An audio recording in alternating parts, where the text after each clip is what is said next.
दूरदर्शन में मैंने बहुत ज़्यादा गाने गाए हैं और आज मैं यहाँ हूँ तो बाकी बहुत अच्छा लग रहा है। एक फैमिली वाला सा माहौल लगता है।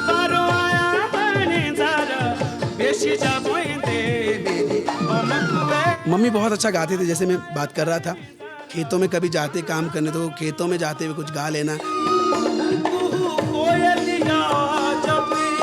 आज उन्हीं के प्यार की बदौलत मैं यहाँ पर हूँ, दूरदर्शन जैसे बड़े प्लेटफॉर्म पे हूँ। सीटे बोलो सादिरा रे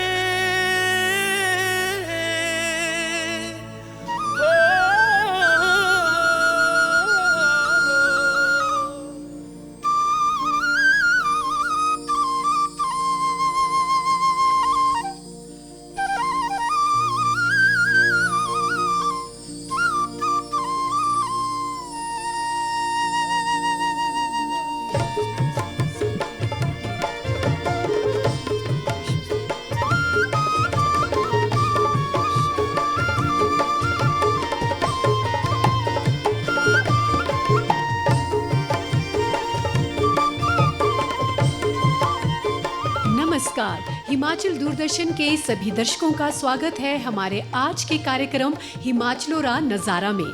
आज हमारे साथ स्टूडियो में उपस्थित हैं हिमाचल की संस्कृति, गीत संगीत को विश्व स्तर पर प्रस्तुत करने वाले हिमाचल की आन बान और शान एसी भारद्वाज जी। एसी भारद्वाज जी, आपका स्टूडियो में बहुत बहुत स्वागत है।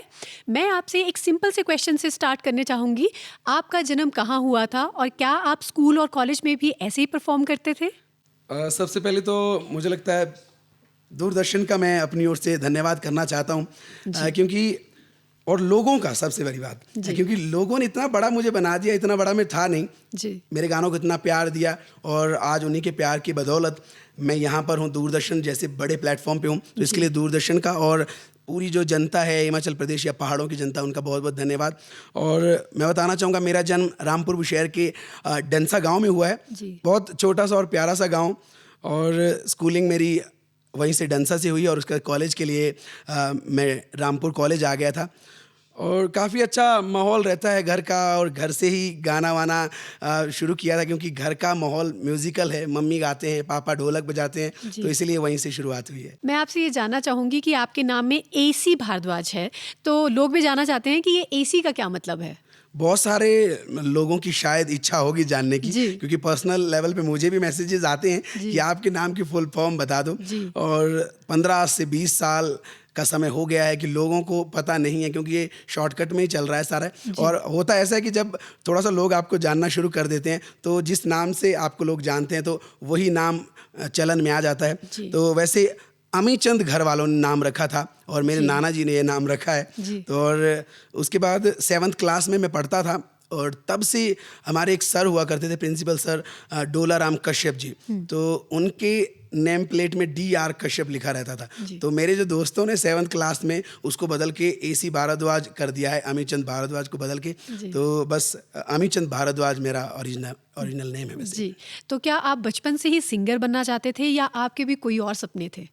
सबके सपने बहुत हाई लेवल के रहते हैं, लेकिन मेरे इतने ज़्यादा थे नहीं सपने, और इतने ज़्यादा देखने का मौका भी नहीं कभी मिला, क्योंकि ग्रामीण जो परिवेश है वो आप सभी लोग परिचित है, बहुत ज़्यादा सिंपल सा रहता है, और इतने बड़े सपने देखने का बेसिकली आपको जो अपॉर्चुनिटी है वो मिलती नहीं। अगर मिलती है तो शायद वो बैकअप होता नहीं कि उन सपनों को आप पूरा कर सकें। तो मम्मी बहुत अच्छा गाते थे, जैसे मैं बात कर रहा था, खेतों में कभी जाते काम करने तो खेतों में जाते हुए कुछ गा लेना, तो उनसे काफ़ी ज़्यादा चीज़ें सीखने को मिलती थी, और जिज्ञासा रहती थी कि जो चीज़ें वो कर रहे हैं, वो गा रहे हैं, उसके पीछे की कहानी क्या है, वो जानने का बड़ा इंटरेस्ट रहता था। तो ऐसे ऐसे मतलब गाना जो मुझे अच्छा लगने लगा, और मैंने 1-2 गाने गाए और सबने अप्रिशिएट किया कि आप अच्छा गा रहे हो, तो बस कंटिन्यू कर दिया। उसके बाद स्कूल के बाद कॉलेज के बाद फिर आपके सामने। तो आपकी इंस्पिरेशन कौन है सिंगिंग के लिए?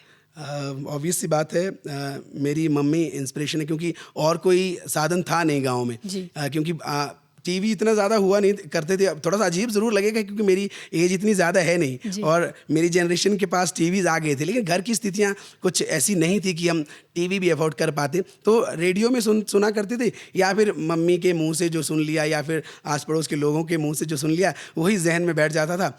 और धीरे धीरे फिर रेडियो पे जो गाने आते थे ओल्ड बॉलीवुड सॉन्ग, उनको सुनने से जो इंटरेस्ट बढ़ता रहा। तो मेरे लिए मम्मी सबसे बड़े इंस्पिरेशन है और उन्हीं से गाना सीखा है वैसे। जी। जैसे कि मानते हैं कि गीत संगीत में बहुत रियाज़ करना पड़ता है, तो आप कितना रियाज़ करते हैं? थोड़ा-सा अजीब लगेगा सुन के और जी। बहुत सारे गुणी लोग ये इंटरव्यू शायद देख रहे हों, जी। तो इसके लिए क्षमा चाहूँगा कि रियाज़ जैसी जो चीज़ें हैं वो बहुत बड़ी हो जाती है हम लोगों के लिए, क्योंकि हम लोग सिर्फ़ अपने शौक के लिए गाते हैं और मैंने शुरू भी वैसे ही किया था। तो पता ही नहीं चला कि इतने सालों का सफ़र कैसे बीत गया और लोगों के प्यार की वजह से कब जैसे लोग मुझे जानने लगे और लोगों की डिमांड्स बढ़ने लगी कि गाना निकालो, गाना निकालो। तो रियाज़ का मतलब अगर अभ्यास है, जी। तो मुझे लगता है कि फिर तो हम बहुत ज़्यादा रियाज़ करते हैं, जी। क्योंकि मेरी टीम जनकार म्यूज़िकल्स और मैं काफ़ी ज़्यादा शोज़ करते हैं। आप बिलीव नहीं करोगे, हमने 1 महीने में 28-28 दिनों तक लगातार शोज़ किए हैं। दिन में कहीं और, रात में कहीं और। तो ऐसे में लगातार गाते रहने को ही अगर रियाज़ कहा जाता तब तो हम बहुत ज़्यादा बहुत रियाज़ ज़्यादा करते हैं। रियाज़ लेकिन करते हाँ, हैं। क्लासिकल दृष्टि से अगर देखा जाए तो रियाज़ शायद हम नहीं करते, क्योंकि मैंने सीखा नहीं है बेसिक से। तो जब आपने सिंगिंग को प्रोफ़ेशनली लेना चाहा, तो क्या आपकी फ़ैमिली का पूरा सपोर्ट रहा आपको? फैमिली का वैसे बहुत सारे लोग शायद शिकायत करते हैं और आज की जनरेशन को बहुत ज़्यादा शिकायतें हैं, लेकिन मुझे अपनी फैमिली से शिकायत नहीं है, क्योंकि जितना उनके बस में था, बेसिकली जितना वो अफोर्ड कर सकते थे, वो सारी चीज़ें मेरे लिए उन्होंने की हैं। जी। और हालांकि फाइनेंशियली सपोर्ट नहीं कर सकते थे, क्योंकि घर की कंडीशन इतनी ज़्यादा सॉलिड थी नहीं, और इसलिए शायद ग्रेजुएशन के बाद मुझे कॉलेज के बाद मुझे छोड़नी पड़ी पढ़ाई, और उसके बाद घर वालों ने कहा कि आप अपनी मर्ज़ी से जो मर्ज़ी करना है आप कर लीजिए, जी। और लेकिन बुरे काम नहीं करने हैं, ऐसे काम नहीं करने हैं जिससे कि हम तक अगर इन्फॉर्मेशन पहुंचे कि आपने ऐसा कुछ कर दिया और हमें बेइज्जती का सामना करना पड़े। तो बस अच्छे काम आप करो, लेकिन फाइनेंशियली हमारी ओर से सपोर्ट नहीं हम कर सकते। इसके लिए वो भी बहुत ज़्यादा परेशान रहते थे कि काश हम कर पाते कुछ। लेकिन मेरे दोस्तों ने, मेरे बहुत सारे जो टीचर्स हैं, मेरे प्रोफेसर्स हैं, उन्होंने बहुत ज़्यादा सपोर्ट किया है। मेरे जो यार दोस्त रहे हैं वो काफ़ी सही रहे हैं, और जब भी मदद मांगी की तो उन्होंने काफ़ी सपोर्ट किया। तो मतलब फैमिली की अगर बात कहें तो फैमिली का सपोर्ट पूरा था। एटलीस्ट आपको फ्री छोड़ा है ना, आप जी। करते रहिए। तो आप ये अपने सबसे सपने जिए। बिल्कुल। जी। आपकी लाइफ़ का सबसे बड़ा मोमेंट क्या है? बहुत सारे मोमेंट्स मेरी ज़िंदगी में हुए हैं, और मैं ज़रूर ये कहना चाहूँगा, सब लोगों की ज़िंदगी में कुछ ना कुछ ऐसी चीज़ें होती हैं जो वाक़ई उनको ज़िंदगी भर याद रहती है। तो मेरी ज़िंदगी के 2-3 मोमेंट्स ऐसे हैं जो मैं कभी नहीं भूल सकता, और सबसे बड़ा मोमेंट ये है कि 2016 में दिल्ली में विश्व संस्कृति महोत्सव का आयोजन किया गया था, और यमुना के तट पर पूरी दुनिया के 155 देशों की संस्कृति का समावेश वहाँ पे हुआ था। 155 देशों ने अपने अपने कल्चर को रिप्रेजेंट किया था दिल्ली में आकर, जो कि हमेशा के लिए Guinness book of world record में दर्ज हो गया वो इवेंट। तो उसमें मुझे भाग लेने का मौका मिला, और अच्छी बात और प्राउड मोमेंट वो रहता है कि मैंने हिमाचल प्रदेश को रिप्रेजेंट किया है उसमें, और हिमाचल की ओर से देश शोभला हिमाचल मारा, एक मेरा बहुत ही प्यारा सा गाना जो लोगों ने बहुत ज़्यादा जी, काफ़ी सराहा है जिस प्रसिद्ध गाने गाना को। है। जी, तो इस गाने को मैंने उसमें गाया था, और दूडू नचिया, इन दोनों का मिश्रण किया था, क्योंकि लोअर हिमाचल और अपर हिमाचल को हमें इकट्ठा दिखाना था। तो दिल्ली में 155 देश, मतलब पूरी दुनिया के सामने, मतलब गाना बहुत बड़ी उपलब्धि मेरे लिए, तो मेरे लिए सबसे बड़ा मोमेंट यही है। तो आप कोई एक ऐसा गीत सुना दीजिए हमें जो आपके दिल के बहुत ज़्यादा करीब हो। बहुत सारे गाने मेरे दिल के करीब हैं, और बेसिकली कैटेगराइज मैंने अपनी ज़िंदगी में कोई गाना किया नहीं है कि ये गाना पहले नंबर पे, ये गाना दूसरे नंबर पे, क्योंकि मेरे लिए सारे गाने इक्वल है, और मेरे हिसाब से लोगों के इंटरेस्ट के हिसाब से हम लोग गाते हैं, क्योंकि ऐसा कहते हैं आर्टिस्ट जो है ना वो पब्लिक प्रॉपर्टी है कि आपको ना पब्लिक के लिए करना पड़ता है। तो लोगों की जो डिमांड रहती है वो मैं गाने गाया करता हूँ। लेकिन हाँ, गुजरात और राजस्थान का एक प्रसिद्ध फोक है और मंगल गीत है, वो मैं बहुत ज़्यादा सुनता हूँ। बहुत बड़े बड़े उस्तादों ने गाया है, मैंने हिमाकत की उसको गाने की ऐसी लाइव शोज़ में, और लोगों ने प्यार दिया है, तो इसीलिए मैं उसको गाता रहता हूँ। और आज तक 10 से 15 सालों का ये सफ़र, और मैंने वो गाना कभी छोड़ा नहीं। मैं जागरण भी करता हूँ, मैं लाइव स्टेज शो कोई भी करता हूँ तो उसमें वो गाना गाया जाता है। तो वो गाना मैं आपको सुनाने वाला हूँ, हेरी सखी मंगल गाओ। जी, बिल्कुल। साजना आयो हे सखी, मोरा साजना आयो हे सखी,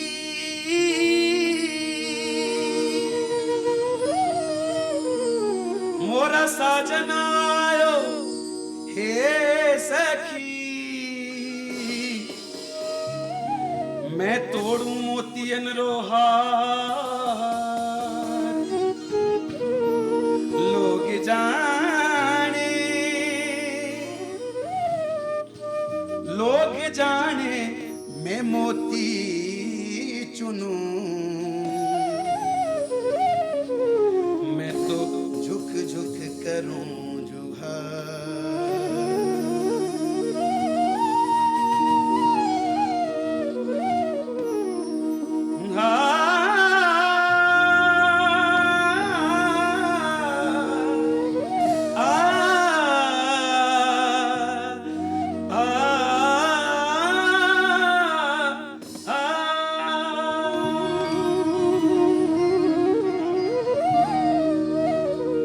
रंगों से रंग मिले,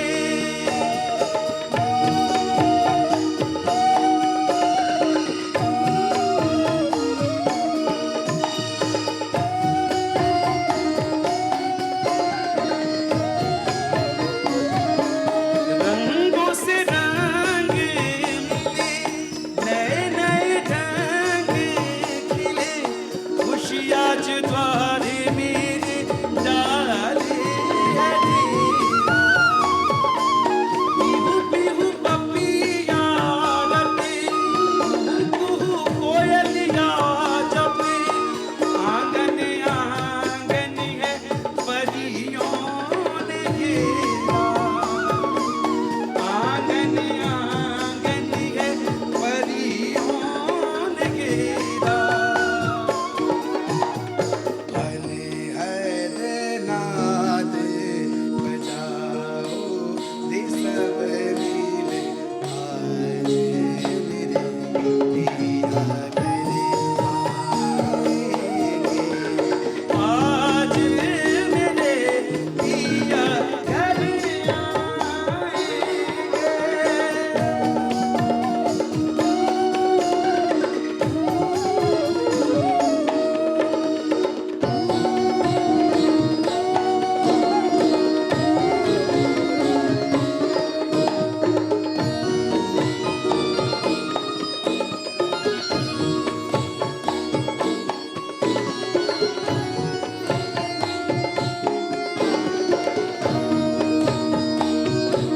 तेरी सखी मंगल गावोगी, धरती अमर सजावोगी, तेरी सखी मंगल गावोगी, धरती अमर सजावोगी, आज उतरी है पी की सवारी, तेरी कोई काजल लावोनी, इन्हें गाना ठिकाना गावोनी, इनकी जब से दिखूं मैं तो प्यारी, लक्ष्मी जीवारो नजरे उतारो, आज मेरे पिया करे आएंगे, आज मेरे पिया करे आएंगे। गोरी तेरी आरी वो, तेरी आजी तेरी हो,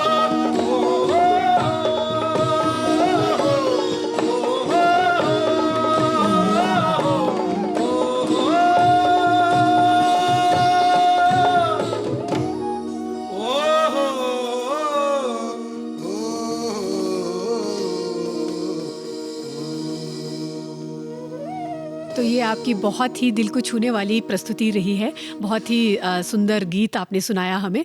आप इससे पहले भी दूरदर्शन में काफ़ी बार आ चुके हैं और आपने यहाँ पे कई तरह के गाने गाए हैं, तो आप कुछ गुनगुनाना चाहेंगे वो संगीत, वो गीत जो आपने यहाँ पहले भी गाए हैं? दूरदर्शन का बहुत बड़ा योगदान रहा है बेसिकली, मैं कहूँगा, क्योंकि गाँव में जो टीवी है ना, जब से आने शुरू हुए हैं, जी। तो ब्लैक एंड वाइट का ज़माना भी था, तो दूरदर्शन एकमात्र ऐसा टीवी चैनल था जो कि सारे जो गांव वाले हैं वो एक ही घर में आकर देखा करते थे। बहुत सारे ऐसे सीरियल्स, बहुत सारे ऐसे कार्यक्रम, चाहे वो न्यूज़ हो, बहुत सारी चीज़ें, तो दूरदर्शन का बहुत बड़ा इम्पैक्ट रहा है। बेसिकली मैं अपनी बात करूँ तो गाँव के माहौल में बहुत ज़्यादा योगदान रहा है, और दूरदर्शन शिमला से हम बहुत सारे कार्यक्रम सुना करते थे। तो ऐसे में जब मैंने खुद यहाँ पर एक्सपीरियंस की वो चीज़, मंच पे आए और यहाँ पर मुझे गाना गाने का मौका मिला, बहुत सारे शोज़ जो न्यू ईयर के रहते हैं या कोई भी कार्यक्रम रहते हैं तो मुझे आने का सौभाग्य प्राप्त होता है, तो इसके लिए वाकई बहुत ज़्यादा प्राउड ये मोमेंट रहता है हर बार ही मेरे लिए। मारे लाना रे दिल हो साहिबा मेरी साहिबा, मारे लाना दिल हो साहिबा मेरी साहिबा।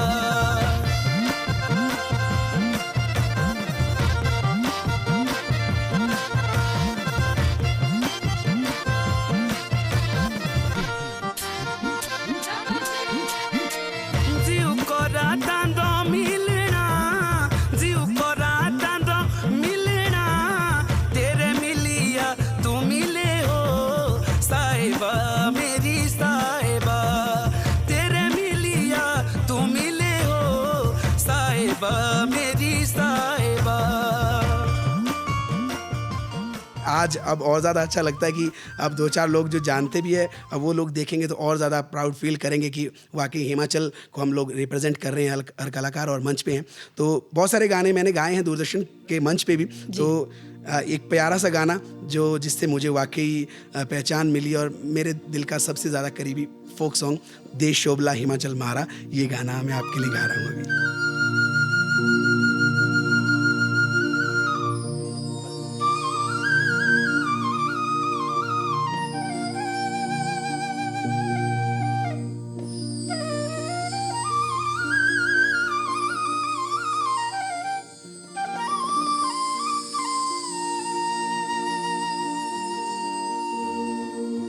भोले भाले मानू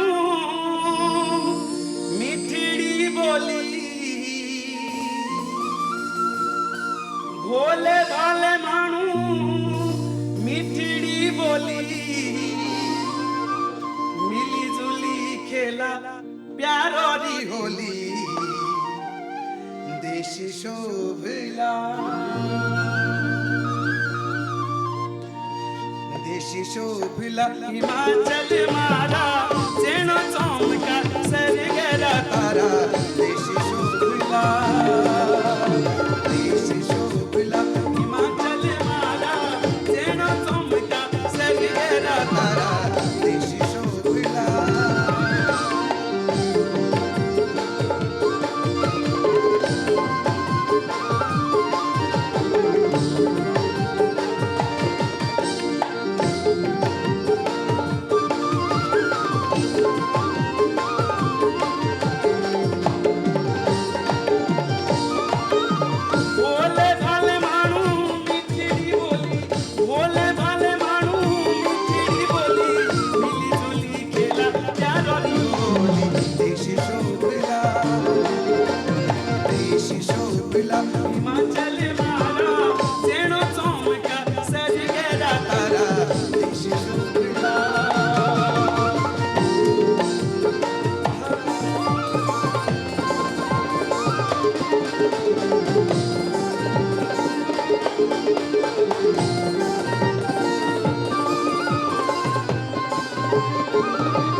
वर्ल्ड कल्चर फेस्टिवल का आपका एक्सपीरियंस कैसा रहा, क्योंकि इतने बड़े स्तर पर हिमाचल की संस्कृति को प्रेजेंट करना और वहाँ पे प्रस्तुति देना सभी देशों के सामने, तो कैसा रहा आपका एक्सपीरियंस? ये बहुत ज़बरदस्त एक अनुभव था। बेसिकली सबसे बड़ी खुशी इस बात की थी कि मुझे चुना गया है कि आप आके गाइए ये गाना, और ये इसलिए भी बड़ी बात थी क्योंकि आज अगर मुझे कोई बुलाता है गाना गाने के लिए तो ये ज़्यादा बड़ी बात मैं नहीं समझूंगा कि वो होगी, क्योंकि अब बहुत सारे लोग जानते हैं और अब बुलाएंगे तो ऐसा लगेगा कि हाँ इस आदमी को हमने सुन रखा है तो इसको बुलाएंगे तो ये ठीक कर लेगा। लेकिन उस समय जब कोई जानता नहीं था, ऐसी सिचुएशन में फॉर्च्यून इसे हम कहेंगे कि मेरा भाग्य ऐसा था कि मुझे मौका मिला कि मैं गाऊं, तो बहुत ज़बरदस्त अनुभव था। और सबसे अच्छा अनुभव वो था, मैंने गाना कैसा गाया ये तो मुझे पता भी नहीं है, क्योंकि मेरे लिए वो ड्रीम था और सपने में जो जो चीज़ें आप इमेजिन कर सकते हैं मैंने वैसा ही वहाँ पे इमेजिन किया गाते गाते। लेकिन सबसे बड़ी बात वो थी कि आप जो चीज़ें टीवी पे देखा करते थे, बहुत सारे अलग अलग कल्चर, जैसे अलग अलग देशों के कल्चर, श्रीलंका से लेकर साउथ अफ्रीका से लेकर इवन पाकिस्तान से लेकर बहुत सारी जो कंट्रीज़ हैं, 155 कंट्रीज़, वहाँ पर उनकी जो कलाकारी है वो मैंने अपने आंखों से देखी है, और मैंने शेक हैंड्स किए हैं, उनको आमने सामने देखा है कि साउथ अफ्रीका के लोग कैसे दिखते जी। हैं, मैंने देखा कि पाकिस्तानी लोग जो डांस करते हैं सूफी डांस वो कैसे होता है, तो वो उस कल्चर को नज़दीक से महसूस करने का मौका मिला। तो बहुत ही ज़बरदस्त ये अनुभव था, और मेरी ज़िंदगी भर में ये अनुभव नहीं भूल सकता। जी।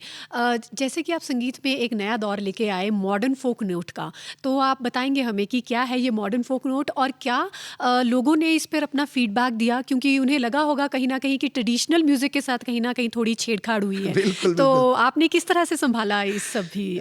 ये जो छेड़खानी वाली बात हुई है ये बहुत ज़्यादा इंटरेस्टिंग है। जी। और ऐसा कहते हैं जब आप ग्रो कर रहे होते हैं ना, जी। तो आपको मॉरल सपोर्ट की बहुत ज़्यादा ज़रूरत रहती जी। है कि कोई ऐसा आदमी आपके सामने आए जो आपको बस ऐसा बोले कि यार भाई तू आगे बढ़, हम तेरे पीछे हैं, तू कर तो सही, कुछ तो कर, और हम तेरे साथ हैं। तो इसकी बहुत ज़्यादा ज़रूरत रहती है। तो थोड़ा सा दुख का ये विषय ज़रूर है, और सब लोग और सभी कलाकार सहमत भी होंगे जो लोग ये कार्यक्रम देख रहे हैं, क्योंकि हमेशा से ना इंडस्ट्री इतनी बड़ी नहीं है हिमाचल की, जी। लेकिन जो टांगे खींचने वाली प्रथा है इसकी वजह से हमारा कल्चर आगे बढ़ नहीं रहा है। जी। उसका रीज़न क्या है कि एक आदमी अगर अपने कल्चर को प्रमोट करने के लिए कुछ कर रहा है तो दूसरा आदमी उसको रोक देता है जी। बुरे तरीके से जी। कि वो आगे ना बढ़े। तो ये बहुत गलत बात है, और मैं ज़रूर चाहूँगा कि देखो इंडिविजुअली अगर तो आप अपने लिए काम कर रहे हो जी। तब आप फ्री हो, आप कुछ भी कर लो किसी के साथ।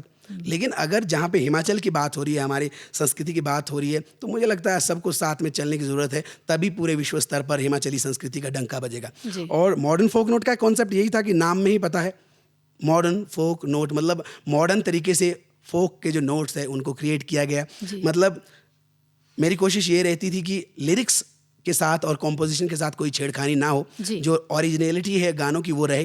पुराने गानों को मैंने पिरोया है नए तरीके से, और thanks to Shashi Bhushan Negi actually, कि आज की जनरेशन के म्यूज़िक डायरेक्टर हैं बहुत कम एज के, और उन्होंने बहुत ही खूबसूरत तरीके से वेस्टर्न अंदाज में मॉडर्न फोक नोट के गानों को पेश किया, और लोगों को इतना ज़्यादा पसंद आए वो गाने कि मिलियंस में उसको प्यार मिला। जी, और यूट्यूब पे अब काफ़ी लोग देखते हैं उन्हें। बिल्कुल अभी छठा संस्करण हमारा आने वाला है मॉडर्न फोक नोट 6 पार्ट। आप सोचिए कि कितनी ज़्यादा पॉपुलैरिटी है, जी। हर पार्ट मिलियंस में। तो बहुत अच्छा लगता है कि इस तरह की आपको फीडबैक मिलते हैं। और जो आपने कहा कि बहुत सारी नकारात्मक दृष्टिकोण भी जी, रहते हैं कि जी। छेड़खानी की है, तो बहुत सारे लोगों का ऐसा रिएक्शन था कि छेड़खानी की है आपने तो फोक को वेस्टर्न कर दिया, हमारे वाद्य यंत्र कहाँ गए हैं, ट्रेडिशनल वाद्य यंत्र। जी। तो मुझे लगा कि उसका सीधा सा जवाब मेरे पास है, और जो लोग सहमत होंगे वो प्लीज़ उसमें हामी भी भर सकते हैं, क्योंकि मेरे पास जो चीज़ें पहुंची है ना, आपने अगर मुझे इस कॉस्ट्यूम में देखा, आप पहली बार मुझसे मिले हैं, जी।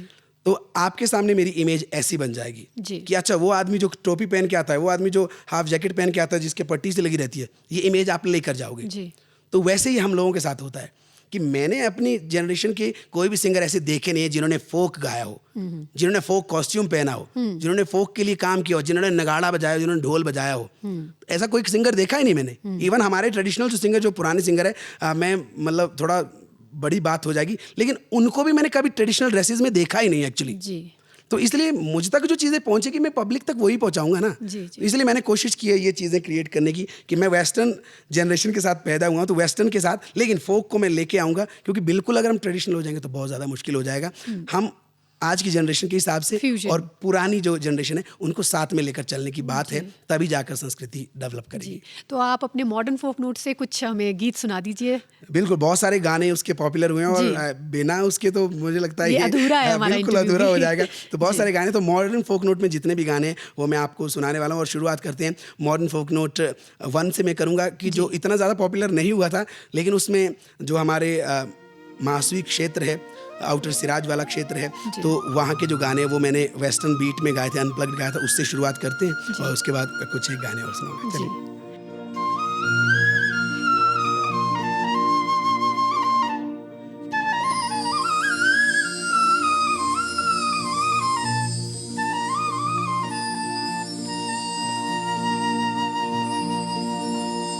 आपूता चाले गे निर्मोंडाले घरे जाओ शाणा टू लाएलो शाणा टू लाए गे नैना लाड़िए घोरे जाओ शाना तू लाए लो आपू ताता ले गए नैना लागिए घोरे जाओ शाना तू लाए लो शाना तू लाए गए नैना लागिए घोरे जाओ शाना तू लाए लो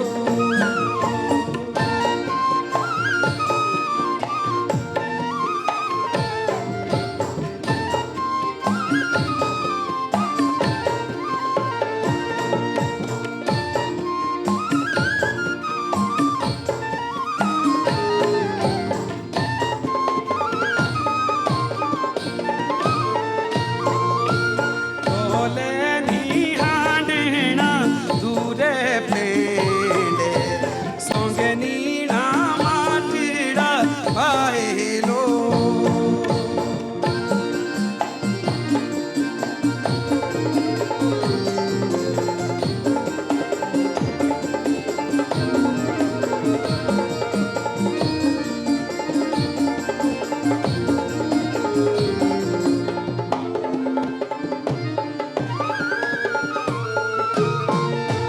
चीशाल है खानी थी होरी काकारी भूखाल है खाने ते केड़े लो भूखाल है केड़े के नैना लागिए भूखाल है खाने ते केड़े लो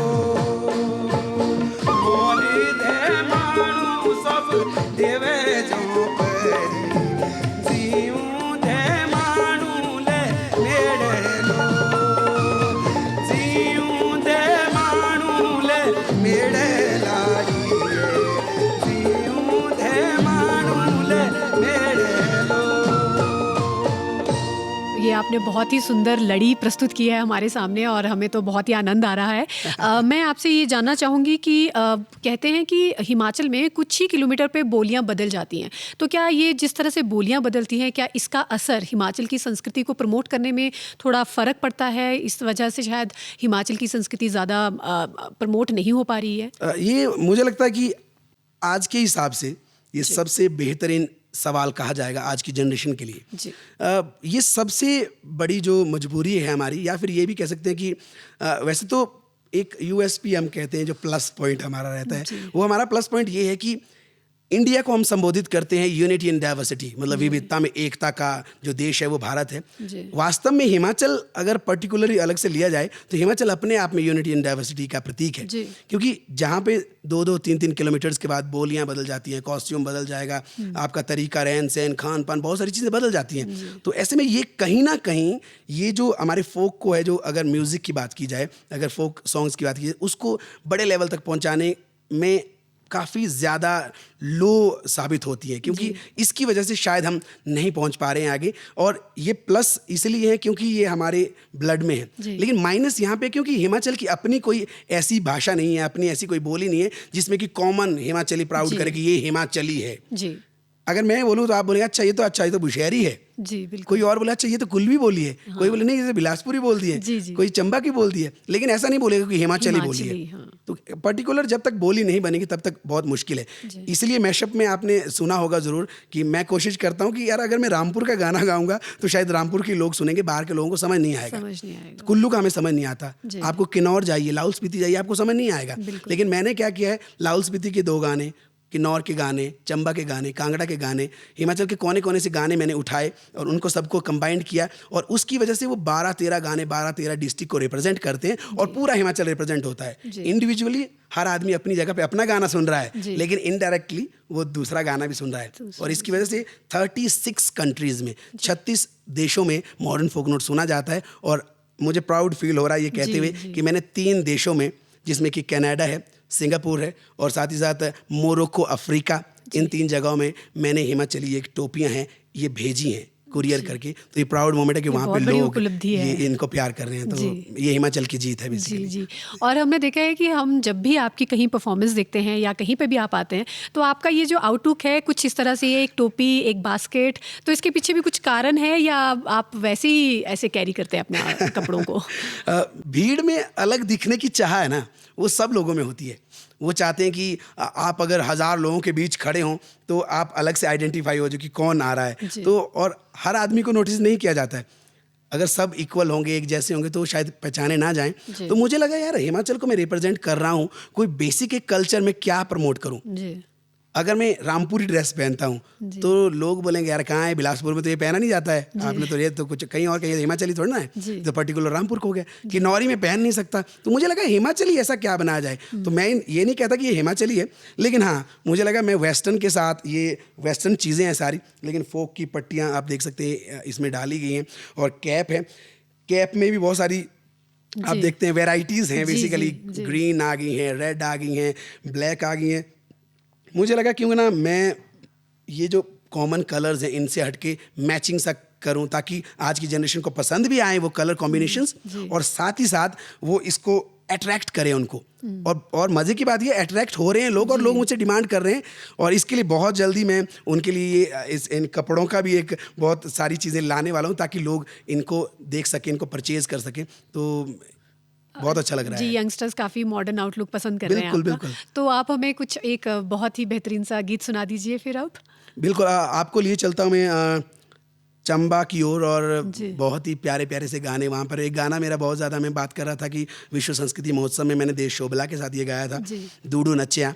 तो ये गाना मैं आपको सुनाने वाला हूँ। और सोशल मीडिया पे इतना ज़्यादा वायरल हुआ है, हालांकि वो वीडियो इतने ज़्यादा लोगों ने देखा नहीं जो वर्ल्ड कल्चर फेस्टिवल वाला था, लेकिन लॉकडाउन से पहले की जो सिचुएशन थी, तो उन दिनों में 300 से ज़्यादा जो वीडियोस हैं वो इस गाने पे बने हैं। और मैं हैरान हो गया कि वो पुराना वाला गाना जो मैंने दिल्ली में गाया था, वो सिर्फ 1 मिनट 17 सेकंड का, और उसमें मिलियंस में व्यू थे। और लोगों ने डिमांड की भाई इसका फुल वर्जन निकालो सर, इसका फुल वर्जन निकालो। तो इसका फुल वर्जन निकाला गया। तो मैं ये गाना ज़रूर गाना चाहूँगा, और आप भी प्लीज़ सुने।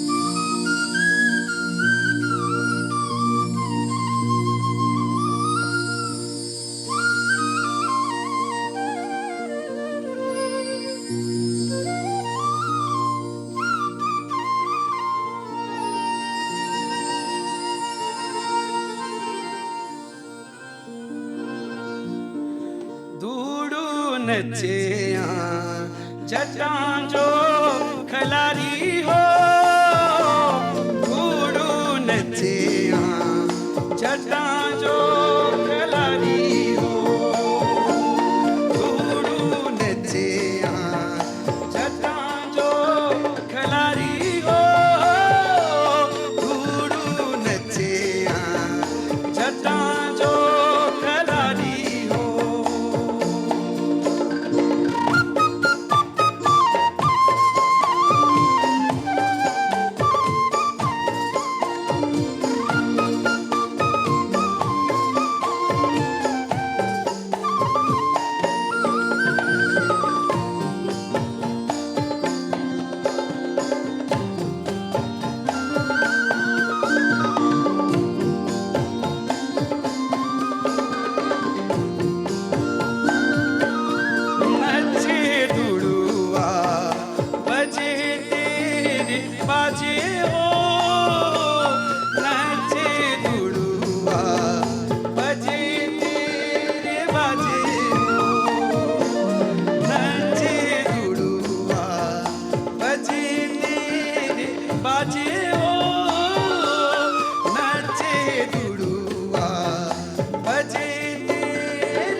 लाई हो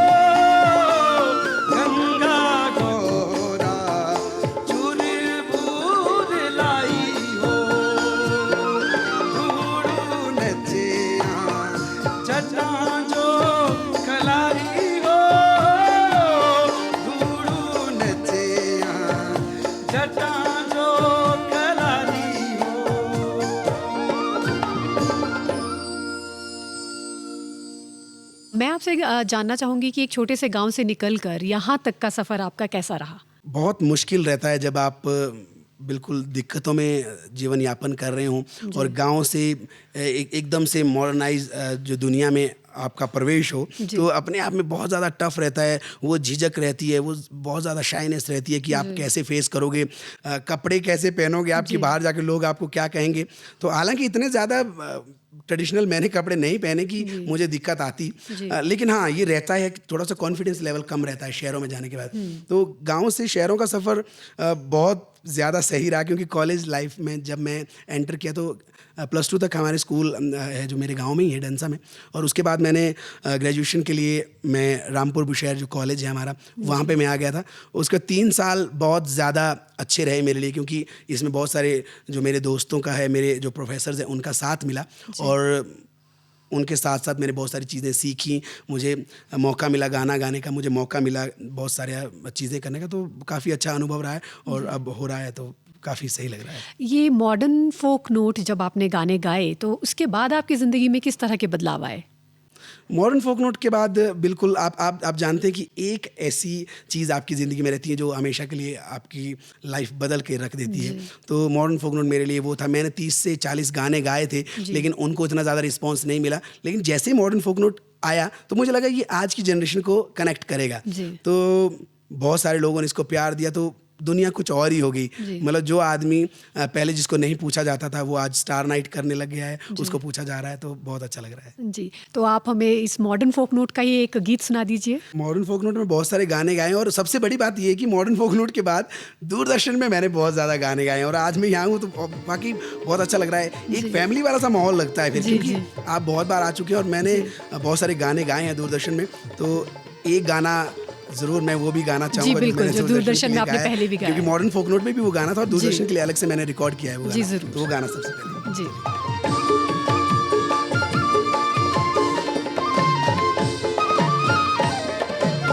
बारो आया बनी जारा, हाँ बारो आया बनी जारा, बेशी जा बोइंदे मेरी ओमकुए। बारो आया बनी जारा, हाँ बारो आया बनी जारा, बेशी जा बोइंदे मेरी ओमकुए।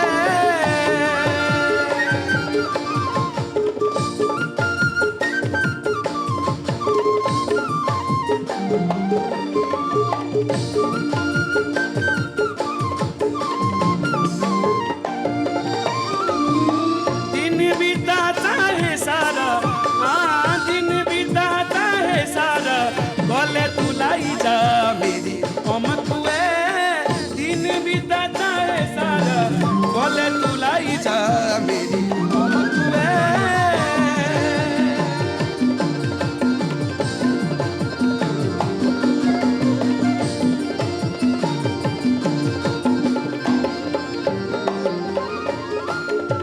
एक आंगणे हंसना खेलना सपना रुशना, एक आंगणे हंसना खेलना सपना रुशना। तेरा रोना मेरा मनावना आशू टूशना हो, तेरा रोना मेरा मनावना आशू टूशना हो। तेरा मेरा प्यार अड़िए बचपनों रहा, तेरा मेरा प्यार अड़िए बचपनों रहा। नहीं से सावड़ा दिलड़ो मारिए एक ही दूजे रहा, नहीं से सावड़ा दिलड़ो मारिए एक ही दूजे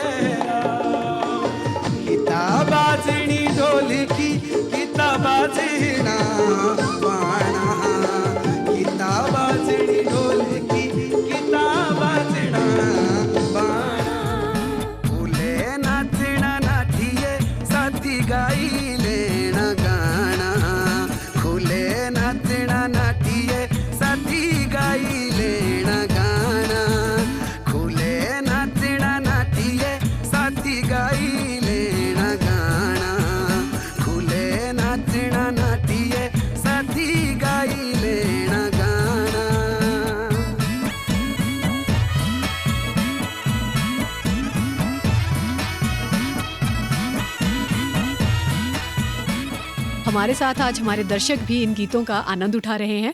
मैं आपसे जानना चाहूँगी कि युवाओं का कैसा योगदान हो सकता है हिमाचल की संस्कृति को आगे बढ़ाने में, गीत संगीत को आगे बढ़ाने में? मुझे लगता है मैम, सबसे बड़ा जो योगदान है ना, जी। वो अब युवाओं का ही रह गया जी। है। और मुझे लगता है कि उनको आगे आना चाहिए, अपने कल्चर को प्रमोट करने के लिए आगे आना चाहिए। और सबसे बड़ी बात, जो बुरी चीज़ें हैं जिनकी वजह से शायद हिमाचल कहीं ना कहीं लैग कर रहा है, लोगों की नज़रों में ऐसा लग रहा है कि नशा करते हैं यहाँ पे लोग या कुछ और चीज़ें, तो उनसे आप दूर रहें और हिमाचल को वाकई प्राउड फील करवाइए। और उसका सबसे अच्छा तरीका है कि आप आगे आइए, अपनी संस्कृति को प्रमोट करिए, अपने खेलों को प्रमोट करिए और बेसिकली अपने जो ब्लड में जो चीज़ें हैं ना, उनको बाहर लेके आइए। बस खुद ब खुद हमारी संस्कृति प्रमोट हो जाएगी। और मेरी ओर से सभी युवाओं के लिए और दूरदर्शन के माध्यम से एक बहुत ही प्यारा सा गाना जो मैंने स्पेशल तैयार करके लाया हूँ, कि वैसे तो गाना ही है, और मेरी ओर से ये प्यारा सा गाना आप सब लोगों के लिए।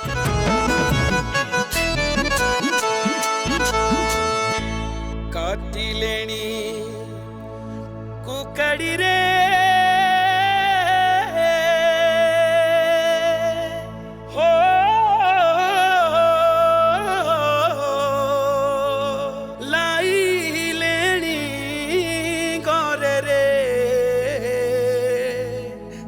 भी डरे बदी का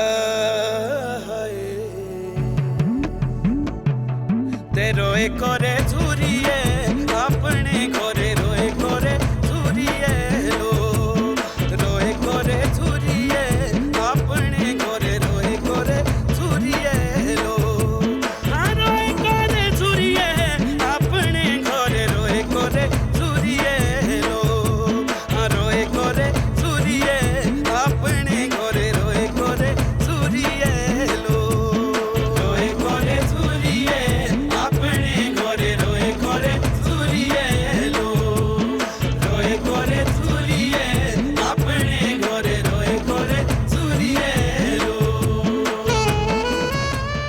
तो बहुत ही सुंदर गीत आपने यहाँ प्रस्तुत किए। आपका स्टूडियो में आने के लिए और इस कार्यक्रम में आने के लिए बहुत बहुत धन्यवाद।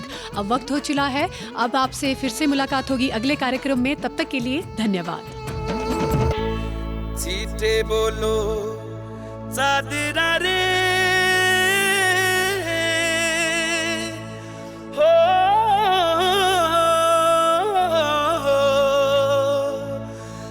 धोई पानी रे चाले रे बेशुमारे पाउने हो किंदे तो मेरूशियो चले किंदे तो मेरूशियो किंदे तो मेरूशियो